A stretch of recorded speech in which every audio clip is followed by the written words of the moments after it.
I should have known better than to hike alone in a place I'd never been before. But sometimes you get this itch to escape everything, to find some quiet and reconnect with the world outside. That's how I ended up in a dense forest, somewhere far from the city's hum, with a trail map that was more confusing than helpful. I had found this hiking spot after reading a blog about hidden gems in the area. It wasn't an official park, just some paths that locals had carved out over the years. The photos made it look peaceful, a mix of towering pines and small meadows. The writer described it as serene, and that was exactly what I needed. What I didn't think about was how easy it is to get turned around in a place like that. The day started out fine. The air was crisp, and the sun filtered through the branches, casting long streaks of light on the ground. Birds chirped from somewhere high above, and the occasional rustle in the bushes reminded me that I wasn't completely alone out there, though I wasn't too worried about wildlife.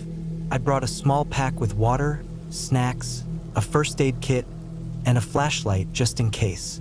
I thought I was prepared. The trail was faint in some places, more a suggestion than a clear path. I had to stop often to check my map, which wasn't much help. It showed looping trails and landmarks like Big Rock and Old Oak, but everything looked the same out there. Still, I figured as long as I stuck to the general direction, I'd find my way back. About an hour in, I came across a fork in the trail that wasn't marked on the map. One path looked well-trodden, the other less so. I hesitated, then decided to take the less worn path. It felt like the right choice at the time, more adventurous, more peaceful. The trees seemed to grow denser the farther I went. The light dimmed as the canopy thickened, and the sounds of birds grew fainter. After a while, I noticed that the trail was getting harder to follow. It twisted and narrowed until it seemed to disappear altogether. I thought about turning back, but the idea of retracing my steps felt like giving up. Besides, I was sure I'd eventually find another trail or a clearing where I could get my bearings. The first real sign of trouble came when I realized I'd been walking for over an hour without seeing another hiker. That wasn't entirely unusual for a place like this, but it struck me as odd. The second sign was when I pulled out my phone to check my GPS and saw that I had no signal. I wasn't panicking yet, but the knot in my stomach was tightening. The terrain became rougher. Roots jutted out like traps, and the ground was uneven. I stumbled a few times but managed to catch myself. The air felt heavier, too, like it was pressing down on me. And then there was the silence. Not just the absence of people, but the absence of anything. No birds, no wind, nothing. It was like the forest was holding its breath. I kept walking, hoping to find something that looked familiar. Instead, I found myself in a small clearing with a pile of rocks in the center. They were stacked neatly, almost like a cairn, but there was no trail marker, no indication of why they were there. Something about it felt off. The rocks were too clean, too deliberate, like someone had been there recently. I didn't linger. By now, the sun was starting to dip lower in the sky, and I realized I'd lost track of time. My watch said it was later than I thought, and the light filtering through the trees was turning a deeper shade of orange. I'd never been good at navigating by the sun, but I knew enough to realize I was heading in the wrong direction. I turned around, hoping to retrace my steps, but the forest seemed different now, like it had shifted while I wasn't looking. I walked for what felt like another hour, but nothing looked familiar. Every tree, every rock seemed to blur together. The knot in my stomach had grown into full-blown anxiety. I tried to stay calm, reminding myself that I had supplies and that I wasn't in any immediate danger. But the shadows were getting longer, and the temperature was dropping. When I came across a small stream, I felt a flicker of hope. Streams usually lead to rivers, and rivers lead to people. I decided to follow it, even though it meant leaving whatever semblance of a trail I'd been on. The stream was shallow and winding, its banks lined with mossy rocks. It was harder to walk now with the ground slick and uneven, but I pushed on. As dusk settled in, I realized I needed to find a place to stop for the night. The idea of sleeping in the forest alone wasn't appealing, but stumbling around in the dark was worse. I found a spot near the stream that seemed relatively flat and cleared away some debris. I used my flashlight sparingly, not wanting to drain the batteries, and ate one of the granola bars I'd packed. The darkness felt absolute, the kind that makes you acutely aware of every sound. Every crack of a branch or rustle in the leaves set my nerves on edge. Sleep didn't come easily. I kept imagining things in the shadows, hearing footsteps that weren't mine. At some point, exhaustion took over, and I drifted off, only to wake up repeatedly at the slightest noise. When morning finally came, it brought little relief. The forest looked different in the daylight, but not in a way that made it any less disorienting. I continued following the stream, hoping it would lead somewhere. The terrain grew steeper, and the stream turned into more of a trickle. My water bottle was nearly empty, and I knew I needed to refill it soon. When I came across a stagnant pool, I hesitated but decided to use my water filter to make it drinkable. The taste was metallic and bitter, but it was better than nothing. Hours blurred together as I pushed forward. My legs ached, and my feet throbbed with every step. The forest seemed endless, a maze of trees and underbrush. I began to notice signs of wildlife. A deer track here, a broken branch there, but no signs of people. The isolation was crushing. Then I saw it. A piece of fabric caught on a branch. It was small, maybe from a backpack or a jacket, but it was proof that someone else had been here. I followed the direction it seemed to point, my heart pounding with a mix of hope and dread. The trail, if it was a trail, led me to another clearing, this one larger and more open. In the center was an old fire pit, the stones blackened with soot. It was abandoned, but it meant people had been here before. I shouted, my voice cracking from disuse. The sound felt foreign, swallowed up by the trees.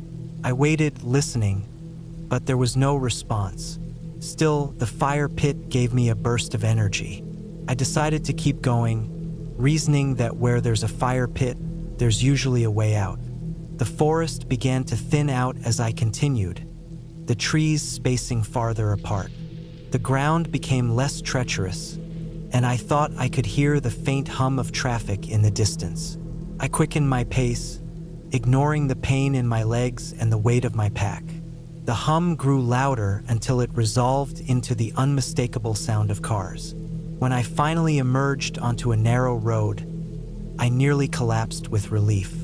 It wasn't busy, just a back road cutting through the woods, but it was a lifeline.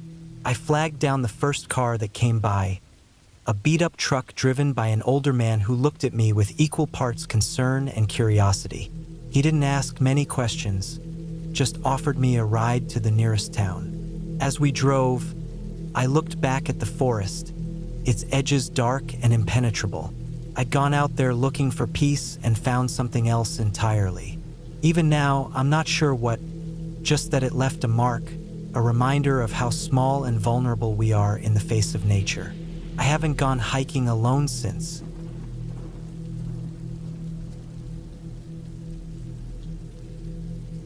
It started as an idea to get away for the weekend. Life had been wearing me down. Work, the endless traffic, the same routines day after day. I thought a solo hike would be the perfect antidote. I chose a trail I'd read about online, one tucked away in the mountains, far enough from the usual tourist spots to promise solitude, but not so remote as to feel unsafe. It was a 15-mile loop through a dense forest, with a few steep climbs and open ridges that offered views of the valleys below. The morning I left, the weather was perfect. The sky was a sharp, cloudless blue, and the air had that crisp autumn chill that made you feel alive. I packed light, just a small tent, a sleeping bag, some food, and enough water to last until I could refill at a stream marked on the map. I also had a knife, a flashlight, and a small first aid kit. The drive to the trailhead took longer than I'd expected. The last hour was on a gravel road that wound up into the mountains. My car bounced over potholes, and the tires kicked up clouds of dust. When I finally pulled into the empty parking lot, I felt a mix of excitement and unease. The solitude I'd craved was now tangible, almost oppressive. Still, I told myself that was part of the appeal. I wanted to feel disconnected. I locked the car, shouldered my pack, and started down the trail. The first mile was easy, a gentle descent through towering pines. The forest was alive with sounds, the rustle of leaves, the occasional call of a bird, the distant murmur of a creek. I found myself relaxing, my thoughts slowing to match the rhythm of my steps. The air smelled of pine and damp earth, and sunlight filtered through the canopy in golden shafts. As the trail began to climb, the trees grew denser. The temperature dropped slightly, and the sounds of the forest seemed to muffle. I passed an old, moss-covered sign marking the boundary of a national forest. It was faded and crooked, almost swallowed by the undergrowth. The trail narrowed, and I had to push aside branches in places. I liked the sense of being somewhere untamed, a place that hadn't been trampled flat by crowds of weekend hikers. By mid-afternoon, I reached the first ridge. The view was breathtaking. Rolling hills stretched out in every direction, their colors shifting from green to gold to deep blue in the distance. I sat on a flat rock to eat lunch, the sun warm on my face. I took out my map to check my progress. I was making good time and decided to push on to a small clearing marked about 6 miles in. It seemed like the perfect spot to set up camp. The descent from the ridge was steeper than I'd expected. The trail was littered with loose rocks and patches of mud, and I had to concentrate on every step to avoid slipping. The forest here was darker, the trees older and gnarled. Their roots snaked across the trail like veins, and the undergrowth was so thick in places that it seemed to swallow the light. I'd read that this area was known for black bears, but I hadn't seen any signs of them. No scat, no claw marks on the trees. Still, I kept my bear spray close just in case. I reached the clearing just as the sun was beginning to dip below the horizon. It was a small, flat patch of ground surrounded by tall pines, with a fire ring made of stones in the center. It looked like it hadn't been used in years. I set up my tent and gathered some wood for a small fire. As I worked, the forest around me grew quieter. The birds stopped singing, and even the wind seemed to die down. By the time I got the fire going, the only sound was the crackle of the flames and the occasional rustle of leaves. After dinner, I sat by the fire, enjoying the solitude. The stars were starting to appear, and the night was cold but not uncomfortable. I felt a deep sense of peace, the kind that only comes when you're miles away from the nearest human being. I stayed up for a while, adding wood to the fire and staring into the flames. Eventually, I crawled into my tent and zipped myself into my sleeping bag. The ground was hard, but I was tired, and sleep came quickly. I woke up in the middle of the night to a sound. At first, I thought it was the wind, but as I lay there, I realized it was something else. It was faint, almost imperceptible, but it was there, a rhythmic crunching, like footsteps on dry leaves. My heart started to race. I told myself it was probably just an animal, maybe a deer or a raccoon. Still, I reached for my flashlight and knife. I unzipped the tent just enough to peek out. The fire had burned down to embers, casting a faint orange glow. The forest beyond was pitch black. I scanned the trees with my flashlight but saw nothing. The sound had stopped. I stayed like that for a long time, my ears straining for any sign of movement. Eventually, I convinced myself it was nothing and crawled back into my sleeping bag. It took a long time to fall asleep. The next morning, the forest seemed normal again. The sunlight filtered through the trees, and the air was filled with the chirping of birds. I packed up my gear and continued down the trail. I couldn't shake the unease from the night before, but I told myself it was just my imagination. I'd been alone in the woods before, and I knew how easy it was to let your mind play tricks on you. The trail became more rugged as I went. The climbs were steeper, and the descents more treacherous. I had to use my hands to steady myself in places, grabbing onto roots and rocks. Around midday, I reached a stream where I refilled my water bottles.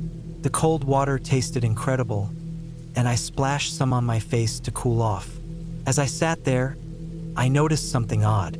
There were footprints in the mud near the water's edge. They weren't mine, they were larger, and the tread didn't match my boots. They looked fresh. I stood there for a long time, staring at the footprints. They were heading in the same direction I was. My first thought was that they belonged to another hiker, but I hadn't seen anyone since I started. The trail was supposed to be remote, almost forgotten. I told myself it was probably an old hunter or someone from a nearby cabin. Still, I couldn't shake the feeling that I wasn't alone. I pressed on, moving faster now. The forest felt different. The sunlight seemed weaker, and the air was heavier, almost oppressive. Every so often, I'd hear a sound behind me. A crack of a branch, the rustle of leaves. But when I turned around, there was nothing there. I tried to convince myself it was just the normal sounds of the forest, but I couldn't ignore the gnawing anxiety in my chest. By late afternoon, I reached a second ridge. The view was stunning, but I barely noticed. My focus was on finding a place to camp before nightfall. The map showed another clearing a mile or so ahead, and I decided to push on. As I descended from the ridge, the forest grew even darker.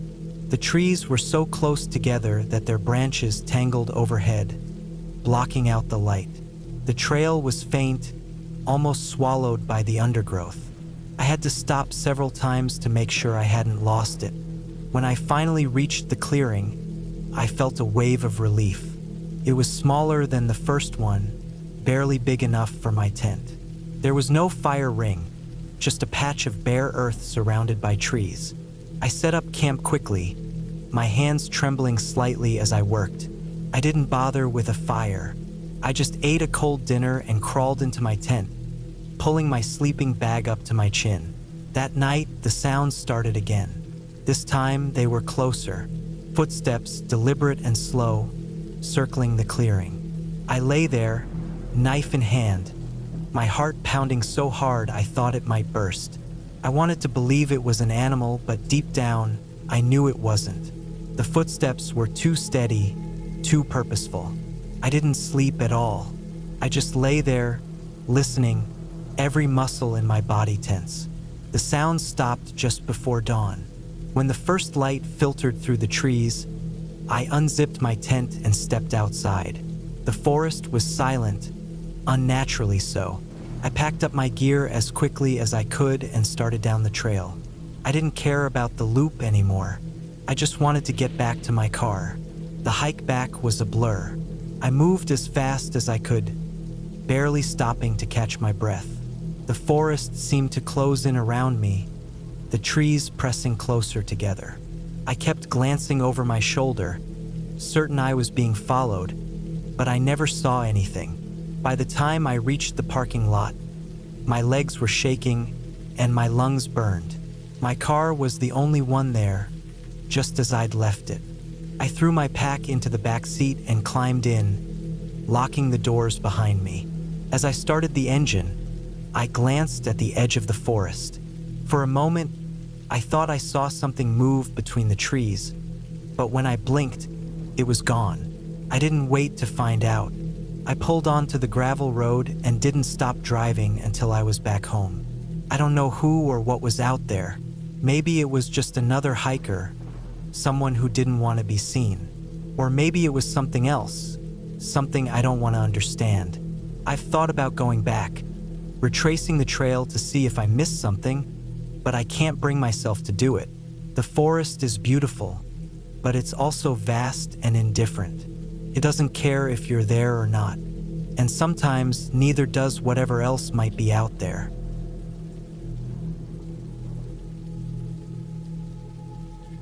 I had always loved hiking, The solitude, the fresh air, the feeling of being far from everything. It all gave me a sense of peace I couldn't find anywhere else. I'd been hiking solo for years, always careful to prepare and keep my wits about me. But this trip would be different. It was longer, more remote, and frankly more ambitious than anything I'd attempted before. I planned a 4-day trek through a section of wilderness I'd never explored, an area known for its rugged terrain and sparse trails. I was ready for the challenge, or so I thought. The trip started off uneventfully. My pack was heavy but manageable, loaded with enough supplies to last the journey. The weather was perfect, with a crispness in the air that hinted at the coming fall. The trail wound through dense forests, up steep inclines, and across narrow ridges that offered breathtaking views of the valleys below. I felt strong and confident, lost in the rhythm of my steps and the sound of my boots crunching against the dirt. By the end of the first day, I'd covered more ground than I expected. I set up camp in a small clearing, cooked a simple meal over my portable stove, and crawled into my tent as the sun dipped below the horizon. The night was cold but quiet, save for the occasional rustle of leaves in the breeze. I slept soundly, waking up just as the first light of dawn crept through the trees. The second day was tougher. The trail became less distinct, and I found myself relying on my map and compass more often. The terrain was rough, with loose rocks and uneven ground that slowed my pace. By midday, I realized I'd veered off course slightly and had to backtrack to find the trail. It was frustrating, but not entirely unexpected. This area wasn't heavily trafficked, and the trails were poorly marked. Still, I managed to cover a decent distance by the time evening rolled around. I set up camp near a small stream, grateful for the fresh water to refill my bottles. The third day was when things started to go wrong. I woke up to a thick fog that blanketed the forest, reducing visibility to just a few feet. Navigating became a challenge, and I had to rely heavily on my compass to stay on course. The fog gave the woods an eerie feel, muffling sounds and making everything seem closer than it was. By mid-morning, I realized I was completely off the trail. The map didn't match the terrain around me, and no matter how hard I tried, I couldn't find any markers or signs to guide me back. I told myself to stay calm. I trained for situations like this, and I knew panicking would only make things worse. I decided to keep moving in what I thought was the right direction, hoping to stumble across the trail or some other sign of human activity. But as the day wore on, my confidence began to waver. The forest seemed endless, each tree blending into the next in an unchanging landscape. My legs grew tired, and the weight of my pack seemed to double. By late afternoon, I was exhausted and still hopelessly lost. I set up camp that night with a growing sense of unease. My food supply was limited, and I knew I couldn't afford to waste time wandering aimlessly. I'd marked my location on the map as best as I could, using the compass to estimate my position, but I had no way of knowing if I was even close to the trail. The night was colder than the previous ones, and I found it hard to sleep. Every noise outside my tent seemed amplified, from the rustling of leaves to the distant hoot of an owl. I kept my headlamp and knife close, just in case. The fourth day dawned clear but cold. I packed up quickly, determined to make progress. I decided to head downhill, reasoning that I might find a stream or river that could lead me to civilization. The terrain was steep and unforgiving, with loose rocks and tangled underbrush that slowed me down. By midday, I'd reached a narrow ravine with a small stream trickling through it. Following the stream seemed like my best option, so I trudged on, hoping it would lead me somewhere. As the day wore on, the ravine grew deeper and narrower, the walls closing in around me. The air felt cooler here, damp and heavy. The stream twisted and turned, forcing me to climb over rocks and wade through shallow pools. My boots were soaked, and my feet ached from the constant strain. I began to notice signs of wildlife, tracks in the mud, the occasional rustle of movement in the underbrush, but no signs of people. The isolation was oppressive, and I couldn't shake the feeling that I was being watched. That evening, I found a relatively flat spot to set up camp, though it was far from ideal. The ground was damp, and the walls of the ravine loomed over me, cutting off any view of the sky. I ate a cold meal, too tired to bother with the stove, and crawled into my tent. Sleep didn't come easily. The silence of the ravine was unsettling, broken only by the occasional drip of water or the distant call of an animal. I felt exposed, vulnerable in a way I hadn't experienced before. The fifth day was a blur of exhaustion and frustration. The stream eventually led me to a larger river, which I followed in the hopes of finding a road or a settlement. The riverbanks were steep and muddy, forcing me to wade through the water at times. My progress was slow, and my energy was dwindling. My food supply was almost gone, and I knew dehydration would soon become a serious concern. The constant wetness had taken a toll on my feet, which were now blistered and sore. Late in the afternoon, I spotted something that gave me a glimmer of hope: a wooden structure jutting out from the trees on the far side of the river. It looked like an old bridge, though it was partially collapsed and covered in moss. I scrambled up the riverbank and made my way toward it, my heart pounding with anticipation. As I got closer, I realized it wasn't a bridge but the remnants of a small cabin, long abandoned and weathered by time. The cabin was little more than a shell, with holes in the roof and walls that barely stood upright. Inside, I found a rusted stove, a broken chair, and scattered debris. There was no sign of recent activity, but I decided to spend the night there, grateful for some semblance of shelter. I built a small fire in the stove using dry wood I scavenged from the surrounding area and warmed myself as best I could. The warmth was a welcome relief, though the flickering shadows cast by the firelight only heightened my unease. That night, I heard something that froze me in place.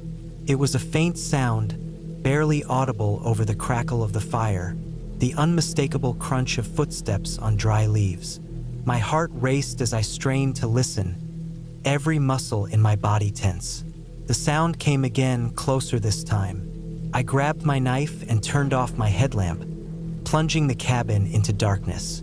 I sat there, motionless, for what felt like hours, the only sound my own ragged breathing. Eventually, the footsteps faded, and the forest fell silent once more. I didn't sleep that night. The next morning, I left the cabin at first light, eager to put as much distance as possible between myself and whatever had been out there. I continued following the river, my senses on high alert. Every rustle of leaves or snap of a twig set my nerves on edge. By midday, I came across a dirt path that seemed to lead away from the river. It was overgrown and barely visible, but it was a sign of human activity. I followed it, hoping it would lead me to safety. The path eventually widened and became more distinct, leading me to a gravel road. Relief washed over me as I realized I was finally on my way back to civilization. I followed the road for hours, my legs screaming in protest, until I heard the distant hum of a car engine. I waved down the driver, a local hunter who was as surprised to see me as I was relieved to see him. He gave me water and a ride to the nearest town, where I finally felt safe again. Looking back, I'm not sure what I heard that night outside the cabin. Maybe it was an animal, or maybe it was another person lost in the wilderness. Whatever it was, it reminded me of how small and vulnerable we are in the face of nature. I've since returned to hiking, but I'm more cautious now, more aware of the risks. The wilderness is beautiful, but it doesn't forgive mistakes.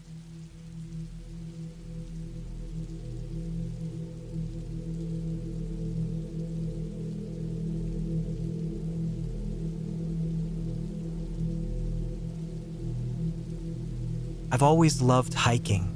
Growing up in Vermont, it was something I did often, but I've only gotten more serious about it since moving to Switzerland. The mountains here are breathtaking, towering over the valleys like ancient guardians.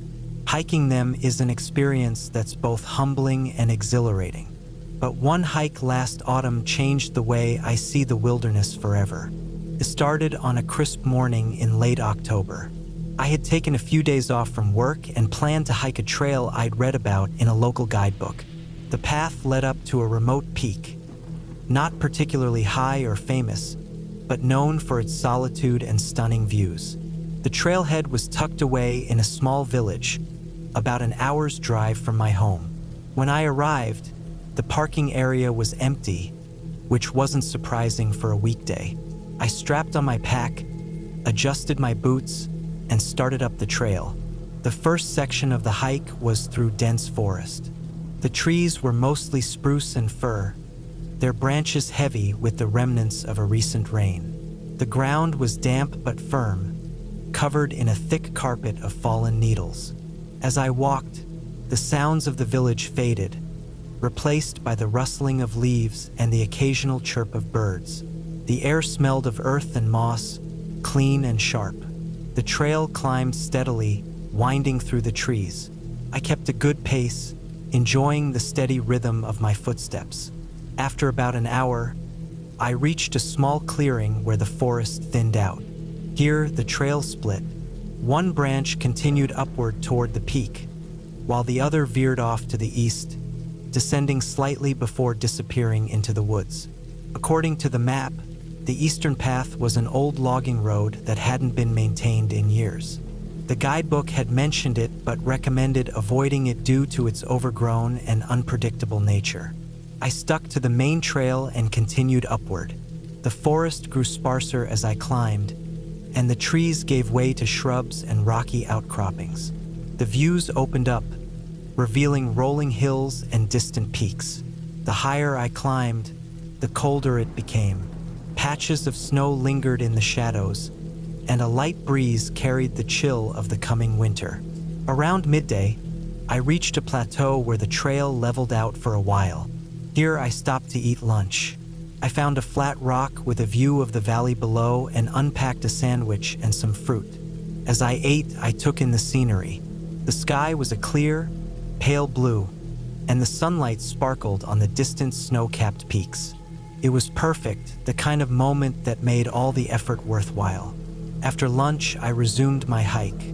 The trail began to climb again, steeper now, and the terrain grew more rugged. The path was narrow in places, with loose rocks that required careful footing. Despite the challenges, I felt good. The air was invigorating, and my legs felt strong. I estimated I'd reach the summit by mid-afternoon. But then, things started to change. It was subtle at first. The wind picked up, carrying a sharp edge that made me pull my jacket tighter. The sunlight, so bright and welcoming earlier, seemed to dim, even though there were no clouds in the sky. The forest, which had been lively with birds and rustling leaves, grew quiet. It wasn't just the usual stillness of the higher altitudes. It was an unnatural silence that pressed down on me like a weight. I tried to shake off the unease and focus on the trail. But as I climbed higher, the feeling only grew stronger. The landscape around me seemed harsher, more forbidding. The rocks jutted out at odd angles, and the sparse trees looked twisted and gnarled. It felt as though the mountain itself was watching me, its presence heavy and oppressive.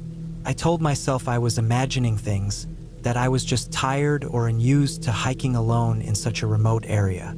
But then I noticed something that made my stomach tighten. The trail, which had been well-defined and easy to follow, began to fade. At first, it was just a few spots where the path was obscured by rocks or overgrown bushes. But soon, it became harder and harder to tell where the trail was supposed to be. I stopped to consult my map. According to the guidebook, the trail should have been clear all the way to the summit. There were no mentions of it disappearing or becoming difficult to follow. I double-checked my location using landmarks to orient myself. I was definitely on the right path, but the trail in front of me was little more than a faint line through the rocks and grass. For a moment, I considered turning back, but the summit was close, I could feel it. The terrain had leveled out slightly, and I knew I couldn't be more than half an hour from the top. I decided to press on, relying on my instincts and the map to guide me. As I continued, the sense of unease deepened. The wind grew stronger, howling through the rocks and whipping at my clothes. The silence was absolute now, broken only by the crunch of my boots on the gravel. And then I started to notice other signs, subtle but unmistakable. A broken branch here, a disturbed patch of ground there. It was as though something large had passed through recently, leaving traces of its presence. I tried to tell myself it was just wildlife, a deer maybe, or a mountain goat. But deep down, I didn't believe it. The marks were too strange, too deliberate. They didn't look like the random tracks of an animal. They looked like something else. By the time I reached the summit, my nerves were frayed. The view was stunning, as I'd expected, but I couldn't enjoy it. The sense of being watched was overwhelming, and I felt exposed and vulnerable standing on the open ridge. I took a few photos, more out of habit than anything else, and then began my descent. That's when things went from bad to worse. As I retraced my steps, I quickly realized the trail was even harder to follow on the way down. The faint path I'd been following was almost invisible now, and I kept losing it and having to backtrack. The landscape, which had seemed harsh but navigable on the way up, now felt like a maze. Every rock and tree looked the same, and the landmarks I'd used earlier seemed to have shifted or disappeared altogether. Panic started to creep in. I forced myself to stay calm and focus on finding the trail. I knew I still had several hours of daylight left, but I also knew how quickly the mountains could become dangerous after dark. The temperature was already dropping, and I didn't want to spend the night out here. After what felt like an eternity, I found the trail again. I followed it as best I could, but the sense of unease never left me. Every shadow seemed to hide something, and every sound, the wind, the creak of a branch, set my nerves on edge. I kept glancing over my shoulder, convinced I wasn't alone. And then I saw it, a shape barely visible moving through the trees. It was too far away to make out clearly, but it was large and upright, and it was moving parallel to me. My heart raced as I tried to convince myself it was just another hiker. But I knew it wasn't. There hadn't been any cars at the trailhead, and I hadn't seen a single person all day. I picked up my pace, moving as quickly as I could without risking a fall. The shape kept pace with me, always just at the edge of my vision. I tried to lose it, taking a sharp turn off the trail and scrambling over the rocks. But when I stopped to catch my breath and look back, it was still there, closer now. I don't remember much about the rest of the descent. I was running on pure adrenaline, driven by the primal need to get away. By the time I reached the forest, the sun was setting, and the shadows were long and dark. The parking lot was a welcome sight, but even as I reached my car and locked the doors, I couldn't shake the feeling that I was being watched. I drove home in silence, my hands gripping the wheel tightly. That night, I lay in bed, replaying the day's events over and over. I couldn't explain what I'd seen or why I'd felt the way I did, but one thing was certain: I wouldn't be hiking that trail again. To this day, I don't know what was out there. Maybe it was just my imagination, fueled by fatigue and isolation. Or maybe the mountains hold secrets we're not meant to understand. All I know is that something about that hike felt wrong in a way I've never experienced before or since. And it's a feeling I hope I never have to experience again.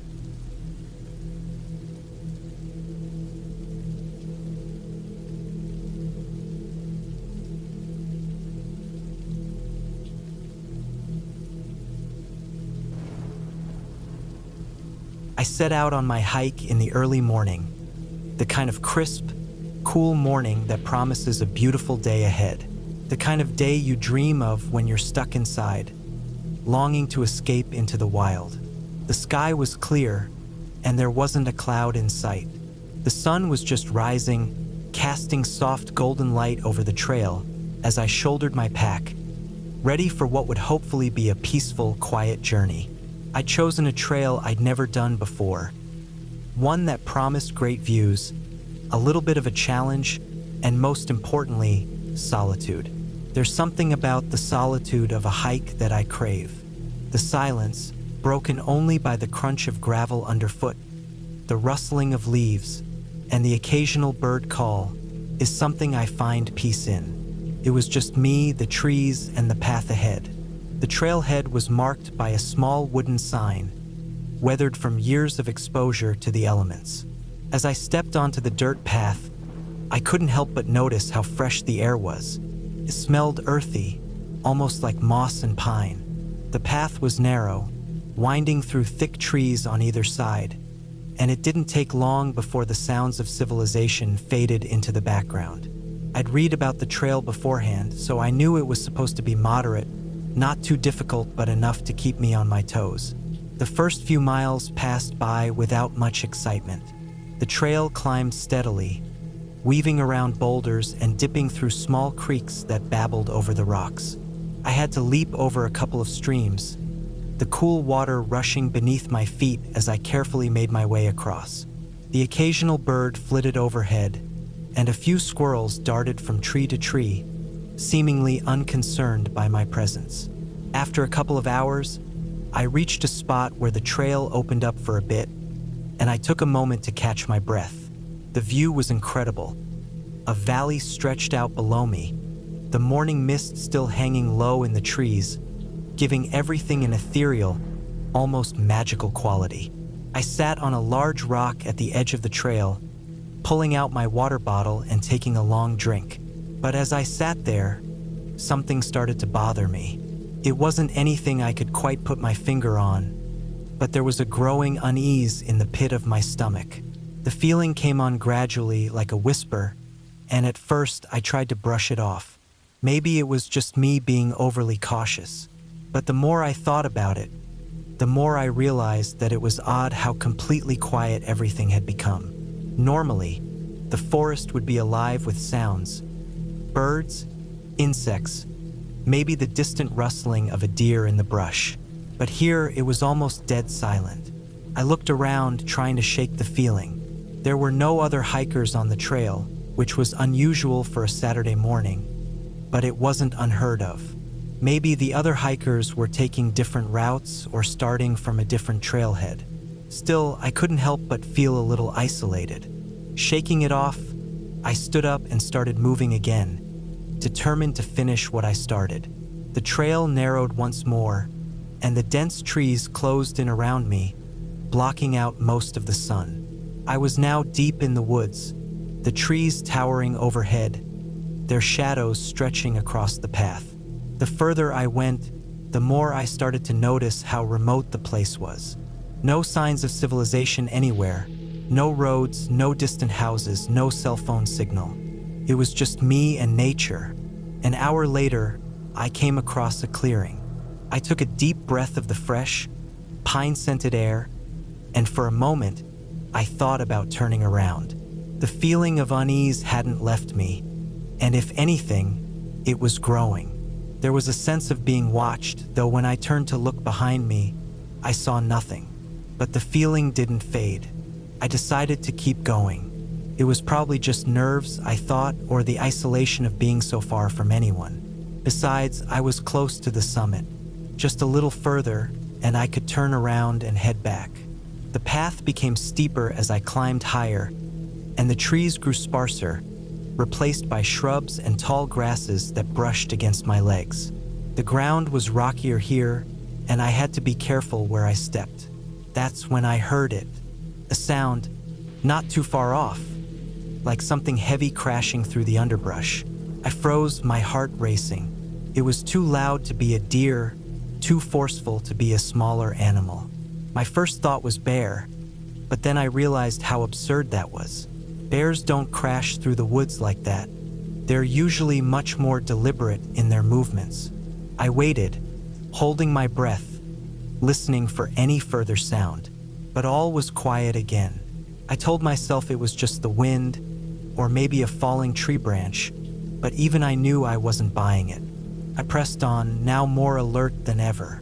The trail became even more rugged, and I had to scramble over loose rocks and uneven ground. I had no idea how far I'd gone, but I could see the peak in the distance. It wasn't much further. I pushed through the anxiety, telling myself I was almost there.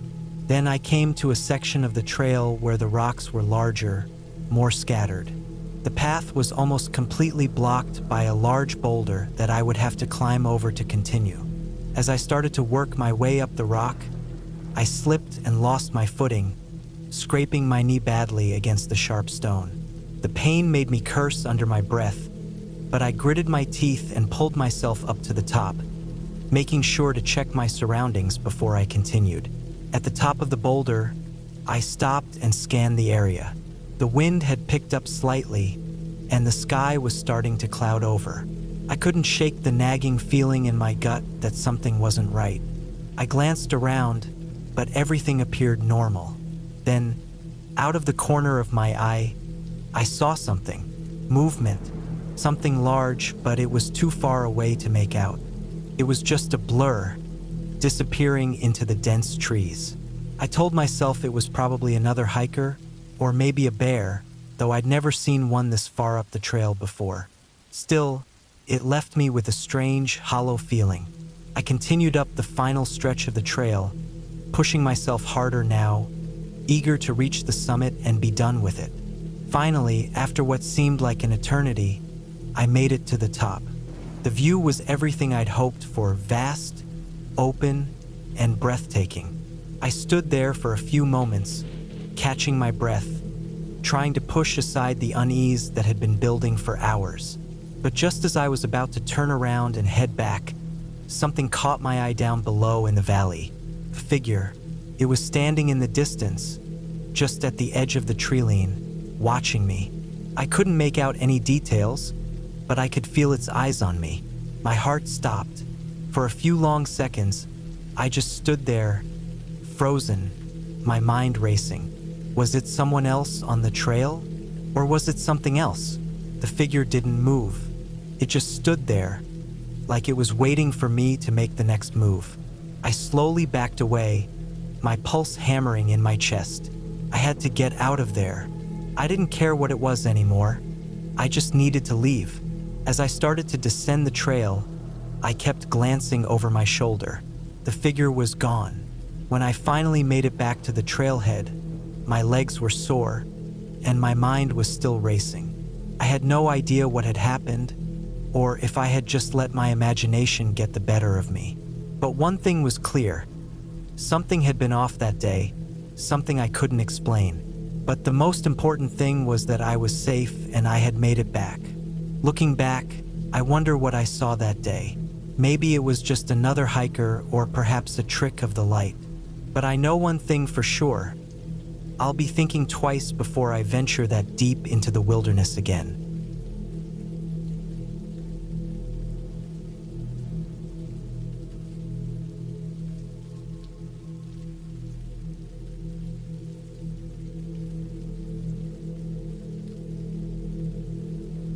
I've always loved hiking.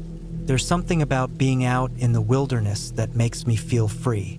The air is fresh, the trees seem alive, and the sound of my boots crunching against the dirt trail is oddly calming. But one particular hike changed the way I look at the wilderness forever. It taught me how small and unprepared I was, even for something I thought I knew so well. It was mid-October, and the leaves were at their peak colors in the northeast. I planned a solo trip to a remote trail I'd heard about online. It was supposed to be challenging but rewarding. Steep inclines, rocky paths, and a summit that offered a panoramic view of the valley below. The trail was located in a dense forest reserve about 2 hours from the nearest town. I figured it would be the perfect escape from my usual routine. I parked my car in the empty lot near the trailhead just after sunrise. The air was crisp, and the silence was broken only by the occasional rustle of leaves. I double-checked my gear: water, snacks, first aid kit, map, and a GPS device. I had everything I needed. or so I thought. The first part of the trail was uneventful. The path wound through tall pines and maples, their branches forming a canopy that filtered the sunlight into golden streaks. The incline was steady but manageable. I was making good time, feeling confident about reaching the summit and making it back before dark. I even stopped a few times to take photos of the scenery. Fallen leaves blanketing the ground in fiery reds and oranges, a small creek gurgling softly as it snaked its way through the underbrush. About 2 hours in, the trail started to get steeper. The ground was uneven, with exposed roots and loose rocks that made footing tricky. I had to focus on every step, planting my boots firmly before shifting my weight. The trees grew denser here, their trunks thicker and their branches casting longer shadows. The air felt cooler, too, as if the sun's warmth couldn't quite reach this part of the forest. It was around this time that I noticed the first sign of trouble. The trail markers, small blazes painted on trees, started to appear less frequently. At first, I thought I was just distracted and missing them, but after another 20 minutes without seeing one, I began to worry. I pulled out my map and tried to orient myself. The trail should have been clearly marked all the way to the summit. I backtracked a bit, scanning the trees for any sign of the markers, but they were nowhere to be found. I decided to keep moving forward, reasoning that the trail would eventually become clear again. But the farther I went, the more overgrown the path became. The underbrush thickened, and fallen branches littered the ground, making progress slow and frustrating. The GPS device wasn't much help, either. The dense tree cover interfered with the signal, and the map on the screen was frustratingly vague.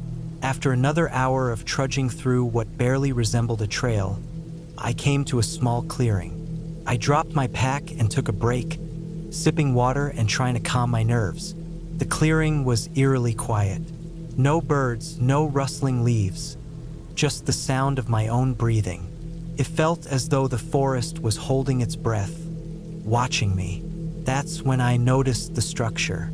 At the far edge of the clearing, partially obscured by bushes, was what looked like the remains of a cabin. The wood was gray and rotting, the roof caved in on one side. It didn't appear on the map, which struck me as odd.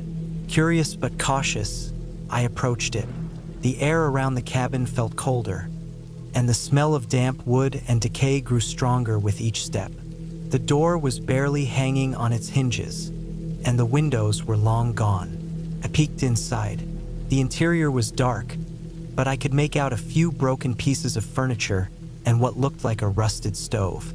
Scattered across the floor were scraps of paper and fragments of glass. Something about the place felt wrong, though I couldn't quite put my finger on it.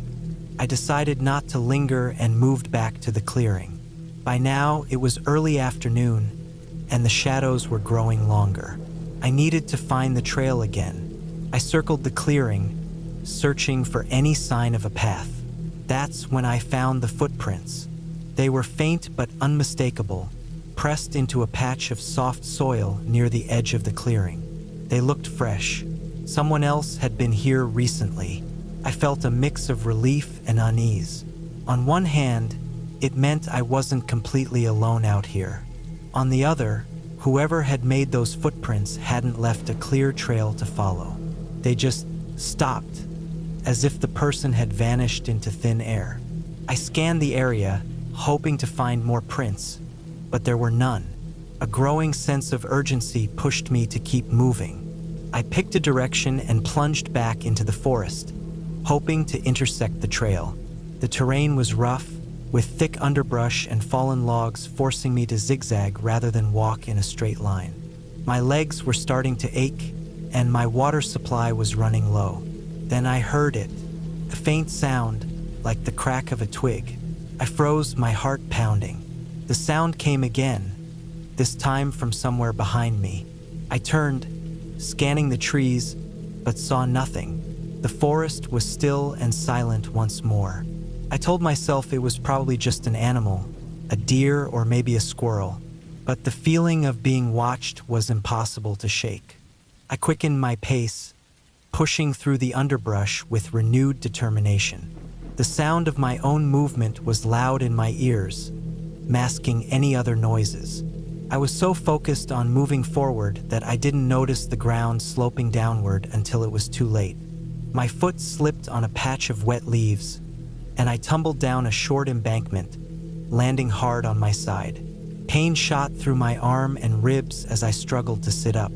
My pack had cushioned some of the fall, but I definitely bruised something. I checked myself for injuries and was relieved to find nothing broken. My GPS device, however, hadn't fared as well. The screen was cracked, and it refused to turn on. I was disoriented, unsure of which direction I'd come from. The forest seemed denser down here, the trees crowding together like silent sentinels. I tried to climb back up the embankment, but the loose soil and leaves made it nearly impossible. Frustration and fear were starting to set in. Then I noticed something odd. About 10 yards away, partially hidden by a cluster of ferns, was what looked like another trail. It wasn't marked and it didn't appear on my map, but it was clearly a path, with the underbrush trampled down and the ground worn smooth.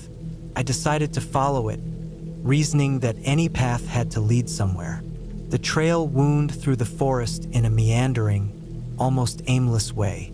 It felt unnatural, as if it hadn't been created intentionally but rather by something, or someone, wandering through the woods repeatedly.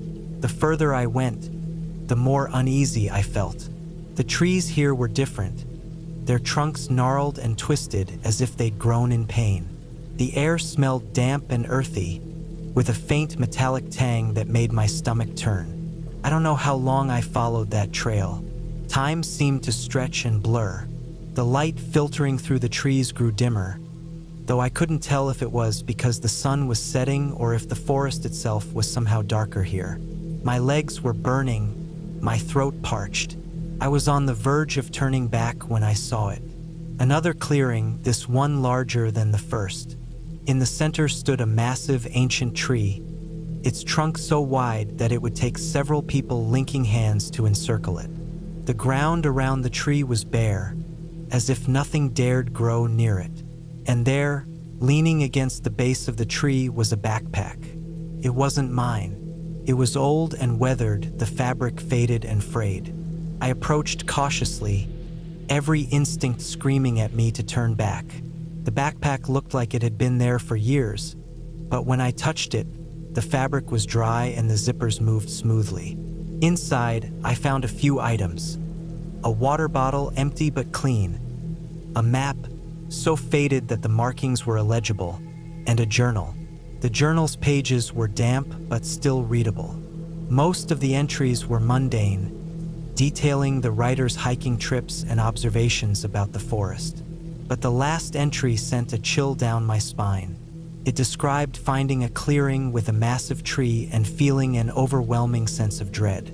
The writer had intended to leave, but claimed they couldn't find their way out, as if the forest itself had changed.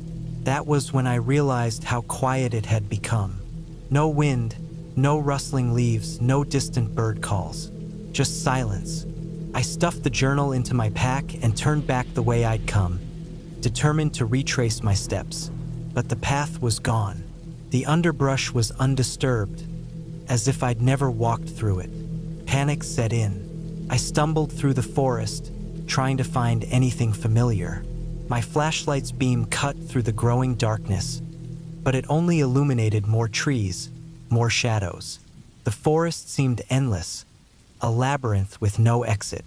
I shouted, hoping someone might hear me, but my voice sounded small and hollow, swallowed by the trees. Hours passed, or maybe it was minutes. I don't know. My legs were weak, my mind racing with fear. Then, just as I was about to collapse from exhaustion, I saw a light, faint and flickering. It seemed to come from just beyond the trees. I stumbled toward it, hope surging through me. The light led me to another clearing, this one with a small, well-worn path that looked like the real trail. Relief washed over me as I recognized the trail markers. I don't know how I found my way back, but I didn't care. I followed the markers as quickly as my legs could carry me, ignoring the burning in my muscles and the throbbing pain in my ribs.